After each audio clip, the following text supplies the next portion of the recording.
شروع اللہ کا نام لے کر جو بڑا مہربان نہایت رحم والا ہے۔ سچ مچ ہونے والی، وہ سچ مچ ہونے والی کیا ہے؟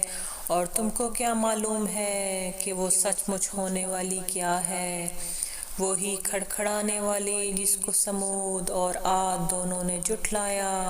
سو سمود تو زبردست زلزلے سے ہلاک کر دیے گئے، رہے عاد تو ان کو نہایت زوردار آندھی سے تباہ کر دیا گیا۔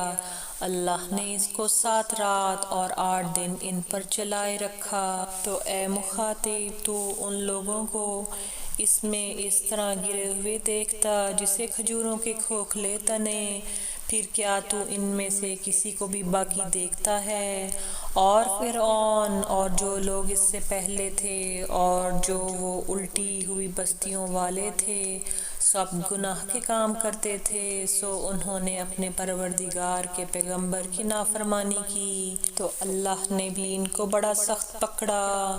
جب پانی تہگانی پر آیا تو ہم نے تم لوگوں کو کشتی میں سوار کر لیا تاکہ اس کو تمہارے لیے یادگار بنائیں اور یاد رکھنے والے کان اسے یاد رکھیں۔ پھر جب سور میں ایک بار پھونک مار دی جائے گی اور زمین اور پہاڑ دونوں اٹھا لیے جائیں گے، پھر ایک بار ہی توڑ پھوڑ کر برابر کر دیے جائیں گے۔ تو اس روز ہو پڑنے والی یعنی قیامت ہو پڑے گی اور آسمان پھٹ جائے گا، تو وہ اس دن کمزور ہوگا اور فرشتے اس کے کناروں پر ہوں گے، اور تمہارے پروردگار کے عرش کو اس روز 8 فرشتے اپنے اوپر اٹھائے ہوئے ہوں گے۔ اس روز تم لوگ سب پیش کیے جاؤ گے، اس طرح کہ تمہاری کوئی پوشیدہ بات چھپی نہ رہے گی۔ اب جس کا اعمال نامہ اس کے دائیں ہاتھ میں دیا جائے گا، وہ دوسروں سے کہے گا کہ لیجئے میرا نامہ اعمال پڑھیے۔ مجھے یقین تھا کہ مجھ کو میرا حساب کتاب ضرور ملے گا۔ بس وہ شخص من مانے عیش میں ہوگا، یعنی اونچے باغ میں جس کے میوے جھکے ہوئے ہوں گے۔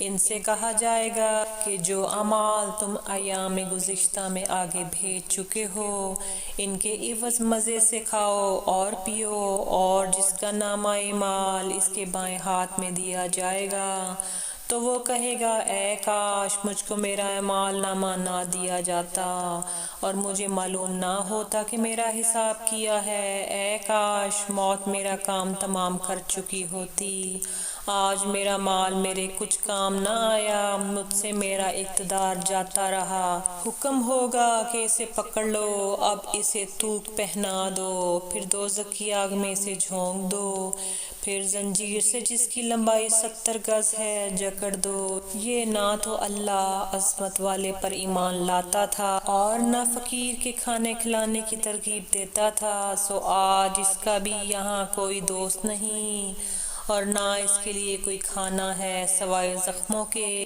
دھون کے، جس کو گناہ گاروں کے سوا کوئی نہیں کھائے گا۔ سو میں ان چیزوں کی قسم کھاتا ہوں جو تم کو نظر آتی ہیں اور ان کی جو تمہیں نظر نہیں آتی، کہ یہ قرآن ایک معزز فرشتے کا پہنچایا ہوا کلام ہے اور یہ کسی شاعر کا کلام نہیں، مگر تم لوگ بہت ہی کم ایمان لاتے ہو، اور نہ کسی کاہن کا قول ہے لیکن تم لوگ بہت ہی کم غور و فکر کرتے ہو۔ یہ رب العالمین کا اتارا ہوا ہے، اور اگر یہ پیغمبر ہماری نسبت کوئی بات جھوٹ بنا لاتے تو ہم ان کا دانا ہاتھ پکڑ لیتے، پھر ان کی رگ گردن کاٹ ڈالتے، پھر تم میں سے کوئی ہمیں اس سے روکنے والا نہ ہوتا، اور یہ کتاب تو پرہیزگاروں کے لیے نصیحت ہے، اور ہم جانتے ہیں کہ تم میں سے بعض اس کو جھٹلانے والے ہیں، نیز یہ کافروں کے لیے موجب حسرت ہے،